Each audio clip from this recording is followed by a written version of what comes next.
Seperti yang kita ketahui, bahwa setiap pekerjaan atau apapun itu yang telah selesai dilakukan, pasti ada yang namanya evaluasi. Begitu pula di dunia pendidikan. Setelah berlangsungnya proses belajar mengajar, pasti juga ada yang namanya evaluasi, yaitu disebut dengan evaluasi belajar. Perkenalkan, kami dari kelompok 2 yang beranggotakan saya, Muhammad Tusaldi, dan rekan-rekan saya ada Dinda Ramadiah, Jainuddin Darwati, dan Nur Endah Yulianti. Seperti yang bisa kalian lihat bahwa pada video ini kami akan menjelaskan materi tentang evaluasi belajar. Pokok bahasan yang pertama adalah pengertian dan kedudukan evaluasi dalam pembelajaran. Yang kedua, tujuan dan fungsi evaluasi dalam pembelajaran. Yang ketiga, syarat evaluasi dalam pembelajaran. Dan yang terakhir adalah evaluasi proses dan hasil belajar.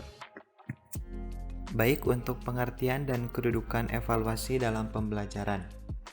Untuk pengertian sendiri, evaluasi pembelajaran adalah proses untuk mendapatkan data dan informasi yang diperlukan dalam menentukan sejauh mana dan bagaimana pembelajaran yang telah berjalan agar dapat membuat penilaian atau judgement dan perbaikan yang dibutuhkan untuk memaksimalkan hasilnya.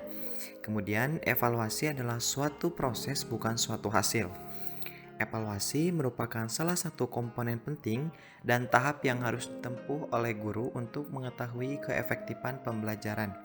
Hasil yang diperoleh dapat dijadikan balikan atau feedback bagi guru dalam memperbaiki dan menyempurnakan program dan kegiatan pembelajaran. Sistem evaluasi bisa dengan menggunakan seperti ulangan harian, kemudian ujian tengah semester, ujian akhir semester, tes tertulis, dan juga bisa dengan tes lisan. Kemudian untuk kedudukan evaluasi dalam pembelajaran. Kedudukan evaluasi dalam pembelajaran sungguh sangat penting dan bahkan dipandang sebagai bagian yang tak terpisahkan dengan keseluruhan proses belajar dan pembelajaran. Penting karena dengan evaluasi diketahui apakah belajar dan pembelajaran tersebut telah mencapai tujuan ataukah belum. Dengan evaluasi juga akan diketahui faktor-faktor apa saja yang menjadikan penyebab belajar dan pembelajaran tersebut berhasil dan faktor-faktor apa saja yang menjadikan penyebab belajar dan pembelajaran tidak atau belum berhasil. Tidak hanya itu, dengan evaluasi juga diketahui di manakah letak kegagalan dan kesuksesan belajar dan pembelajaran. Kemudian bisa juga dijadikan sebagai titik tolak dalam mengadakan perbaikan belajar dan pembelajaran. Selanjutnya yaitu mengenai tujuan dan fungsi dalam pembelajaran. Jika kita ingin melakukan kegiatan evaluasi, terlepas dari jenis evaluasi apa yang digunakan, maka guru harus mengetahui dan memahami terlebih dahulu tentang tujuan dan fungsi evaluasi. Bila tidak, maka guru akan mengalami kesulitan merencanakan dan melaksanakan evaluasi. Tujuan evaluasi pembelajaran yaitu sebagai berikut. 1. Untuk melihat dan mengetahui proses yang terjadi dalam proses pembelajaran. 2. Memberikan informasi bagi kelas dan pendidik untuk meningkatkan kualitas proses belajar mengajar. 3. Menentukan angka kemajuan atau hasil belajar pada siswa. 4. Untuk melatih keberanian dan mengajak peserta didik untuk mengingat kembali materi yang telah diajarkan dan untuk mengetahui tingkat perubahan perilakunya. 5. Mengenal latar belakang siswa yang berguna baik bagi penempatan maupun penentuan sebab-sebab kesulitan belajar para siswa. 6. Sebagai umpan balik untuk guru yang dapat digunakan untuk memperbaiki proses belajar mengajar dan program remedial untuk siswa. 7. Informasi evaluasi dapat digunakan untuk membantu memutuskan kesesuaian dan keberlangsungan dari tujuan pembelajaran, kegunaan materi pembelajaran, dan untuk mengetahui tingkat efisiensi dan efektivitas dari strategi pengajaran yang digunakan.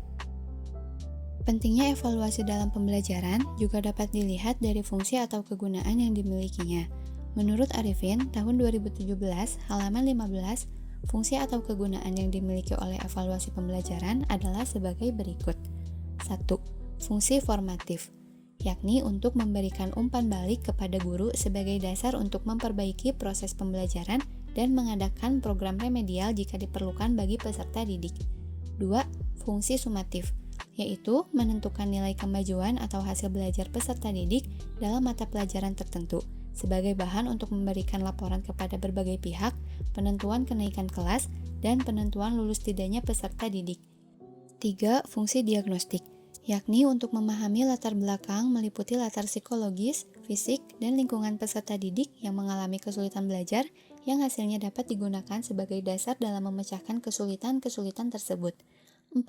Fungsi penempatan, yaitu menempatkan peserta didik dalam situasi pembelajaran yang tepat, misalnya dalam menentukan program spesialisasi, sesuai dengan tingkat kemampuan peserta didik. Selanjutnya yaitu syarat evaluasi dalam pembelajaran. Secara umum, evaluasi pembelajaran sangat berguna untuk meningkatkan kualitas pembelajaran. Pentingnya evaluasi pembelajaran dapat dilihat dari berbagai indikator, misalnya tujuan dan fungsi evaluasi itu sendiri, ataupun dapat dilihat dari sistem pembelajarannya, bahwa evaluasi tidak terpisahkan dari proses pembelajaran. Menurut Suharsimi Arikunto 2008, mengungkapkan bahwa evaluasi bisa dilakukan dengan baik apabila memenuhi 5 persyaratan berikut. Yang pertama, validitas. Validitas berarti berkaitan dengan alat ukur yang dipakai. Alat ukur tersebut dikatakan valid jika alat ukur tersebut digunakan dengan tepat untuk mengukur suatu yang hendak diukur. Dengan arti lain, validitas berarti ketepatan dalam penggunaan alat ukur. Tes merupakan salah satu alat ukur yang digunakan dalam pembelajaran untuk mengetahui hasil belajar dengan menggunakan alat ukur yang tepat. Dengan penggunaan tes yang valid akan menghasilkan pula hasil belajar yang baik. Misalnya, untuk mengukur tingkat partisipasi siswa mengikuti sholat zuhur berjamaah bukan diukur dengan menggunakan nilai ulangan semester, tetapi bisa dengan menggunakan kehadiran dan ketepatan menjawab pertanyaan yang diajukan oleh pendidik. Karena nilai yang diperoleh siswa saat ulangan merupakan gambaran hasil prestasinya, bukan menggambarkan hasil partisipasinya mengikuti kegiatan tersebut. Untuk mengetahui alat ukur itu valid, bisa dilihat dari skor nilai siswa dan juga bisa digunakan dengan validitas isi yang dilakukan penilaian oleh orang ahli di bidang itu, serta dapat menggunakan uji dengan bantuan SPSS. Yang kedua, reliabilitas, artinya dapat dipercaya, sehingga tes dapat dikatakan dipercaya jika dapat memberikan hasil yang konsisten walaupun diujikan berulang kali. Artinya, jika peserta didik diberikan tes yang sama dalam waktu yang berbeda, maka tetap mereka mendapatkan hasil yang sama. Yang ketiga, objektivitas. Objektivitas berarti tidak ada pengaruh urusan pribadi dalam pemberian nilai dari hasil belajarnya. Sebuah tes bisa dikatakan objektif jika dalam proses pelaksanaan dan hasil tes tidak dipengaruhi oleh faktor subjektivitas.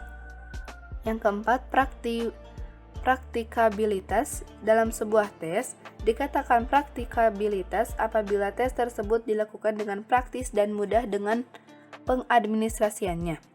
Dan tesnya yang praktis adalah tes yang mudah dilaksanakan dalam arti tidak menuntut peralatan yang susah diadakan dan memberi kebebasan kepada peserta didik untuk mengerjakan terlebih dahulu soal-soal yang dianggap mudah. Yang kelima, ekonomis. Ekonomis dalam konteks ini bahwa pelaksanaan tes tersebut tidak membutuhkan biaya yang mahal dan tenaga yang banyak serta waktu yang dipergunakan lebih lama. Pembahasan yang terakhir adalah evaluasi proses dan hasil belajar. Evaluasi proses adalah suatu rangkaian kegiatan yang dilakukan dengan sengaja untuk melihat tingkat keberhasilan proses belajar atau pengajaran yang telah dilaksanakan. Ada 2 cara mengevaluasi proses. Yang pertama, evaluasi tes. Proses tes adalah suatu proses dalam evaluasi yang digunakan untuk mengetahui hasil belajar murid dengan mempergunakan alat tes. Menurut Hendiat Sutopo, jenis tes ada 5. Yang pertama dilihat dari sifatnya, yang kedua dilihat dari tujuannya, yang ketiga dilihat dari pembuatannya, yang keempat dilihat dari bentuk soalnya, yang kelima ditinjau dari objeknya. Untuk jenis tes yang pertama dilihat dari sifatnya ada 2, yaitu tes verbal dan tes nonverbal. Tes yang dilihat dari tujuannya ada 6. Yang pertama tes bakat, yang kedua tes inteligensi, yang ketiga tes prestasi belajar, yang keempat tes diagnostik, yang kelima tes sikap, Yang keenam, tes minat. Selanjutnya dilihat dari pembuatannya. Yang pertama ada tes standar, yang kedua ada tes buatan guru. Kemudian dilihat dari bentuk soalnya. Ada tes uraian dan tes objektif. Yang terakhir ditinjau dari objeknya. Yang pertama tes individual dan yang kedua tes kelompok. Selain evaluasi tes, ada juga evaluasi non-tes. Proses non-tes adalah alat penilaian yang dilakukan tanpa melalui tes. Adapun proses non-tes dapat dilakukan dengan cara yang pertama observasi. Observasi adalah teknik pengumpulan data yang dilakukan secara sistematis dan sengaja melalui proses pengamatan dan pendekatan terhadap gejala-gejala yang diselidiki. Yang kedua, interview. Interview atau wawancara adalah alat pengumpulan data yang dilakukan secara bertatap muka, bertujuan untuk menjaring data dan informasi murid dengan jalan bertanya secara lisan dan langsung kepada sumber data ataupun kepada orang lain. Yang ketiga ada problem checklist. Alasan menggunakan problem checklist atau daftar cek masalah yaitu efisiensi, karena dengan menggunakan daftar cek masalah, data yang diperoleh akan lebih banyak dalam waktu yang relatif singkat. Yang terakhir ada angket. Angket atau kuesioner adalah seperangkat pertanyaan yang harus dijawab oleh responden yang digunakan untuk mengubah berbagai keterangan yang langsung diberikan oleh responden. Kemudian evaluasi hasil. Evaluasi hasil belajar adalah kegiatan atau cara yang ditujukan untuk mengetahui tercapai atau tidaknya tujuan pembelajaran dan juga proses pembelajaran yang telah dilakukan. Evaluasi hasil belajar dapat dilakukan dengan penilaian kelas, tes kemampuan dasar, penilaian akhir satuan pendidikan, dan penilaian program. Untuk penilaian kelas dilakukan dengan ulangan harian, ulangan umum, dan ujian akhir. Ulangan harian dilakukan setiap selesai proses pembelajaran dalam bahasan atau kompetensi tertentu. Untuk tes kemampuan dasar dilakukan untuk mengetahui kemampuan membaca, menulis, dan berhitung yang diperlukan dalam rangka memperbaiki program pembelajaran. Tes kemampuan dasar dilakukan pada setiap tahun. Yang ketiga, penilaian akhir satuan pendidikan. Pada setiap akhir semester dan tahun pelajaran diselenggarakan kegiatan penilaian guna mendapatkan gambaran secara utuh dan menyeluruh mengenai ketuntasan belajar siswa dalam waktu tertentu. Yang keempat, penilaian program. Penilaian program dilakukan oleh Kementerian Pendidikan dan Kebudayaan serta Dinas Pendidikan secara kontinu dan berkesinambungan. Penilaian program dilakukan untuk mengetahui kesesuaian kurikulum dengan dasar, fungsi, dan tujuan pendidikan nasional, serta kesesuaiannya dengan tuntutan perkembangan masyarakat dan kemajuan zaman.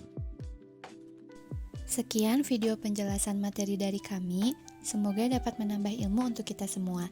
Terima kasih. Wassalamualaikum warahmatullahi wabarakatuh.